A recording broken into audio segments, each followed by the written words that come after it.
Šajā video apskatīsim, kā iegūt labākas kvalitātes tekstūras skečupā. Tekstūras, kas nāk līdz ar pašu skečupu, ir samērā zemas izšķirtspējas.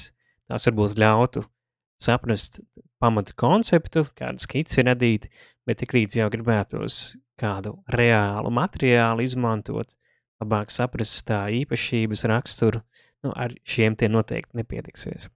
Tāpēc ļoti ērti tagad iespējams izmantot 3D warehouse servisu, lai meklētu labākus materiālus.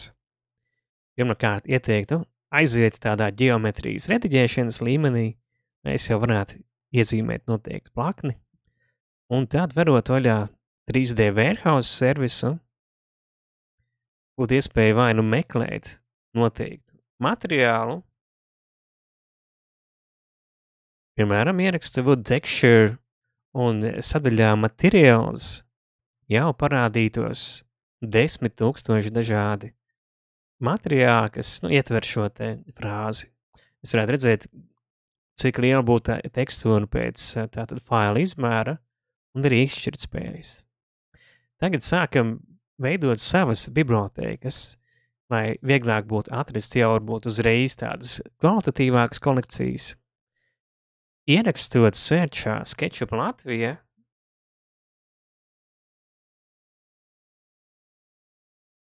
atradīsiet, teiksim, sākuma sadaļā vai šeit pie kataloga kolekcijām pirmās no bibliotēkām.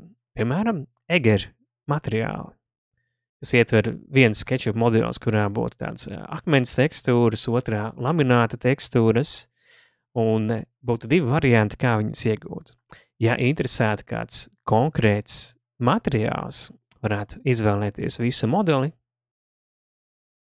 skatīties sadaļā Material Count, un sānā parādīsies jau 70 dažādas tekstūras, kur visas būtu jau noteiktā izšķirtspējā, un ar downloadu pogu varētu viņas lejupielādēt pa tiešo modelī. Izvēlos tātad download un varēšu pa tiešo tekstūru uzlikt uz šī te modeļa. Tās jau ienāk pareizā izmērā, tā ka tās nebūs vajadzība papildus vēl skalot. Otrs variants, ja es patiešo SketchUpā jau gribētu bibliotēku, kas iekļautu visu šīs te bibliotēkas materiālus, būtu jāsāk labākais no jauna faila, izvēlēšos File New.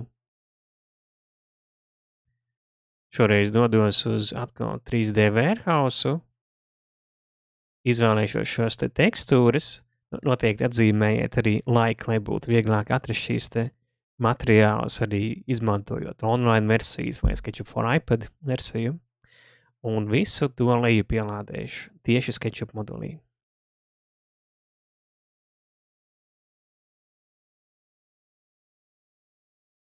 Novietoju.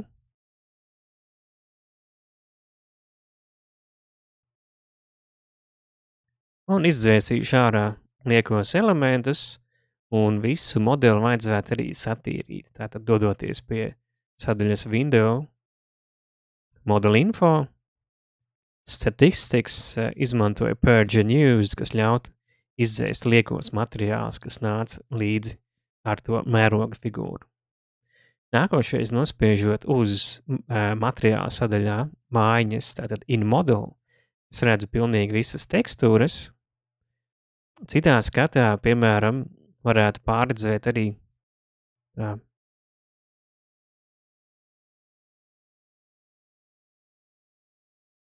piemēram, list view pēc nosaukumiem, kas nāk līdz katrai no tekstūrām. Bet pamatā es vēlētos visus šos materiālus saglabāt lokālā kolekcijā. Tad jāizvēlās pie details save collection as. Man tiks piedāvāta tātad SketchUp materiālu mape, kurā es varētu radīt jaunu folderi, piemēram, tad lamināta tekstūras.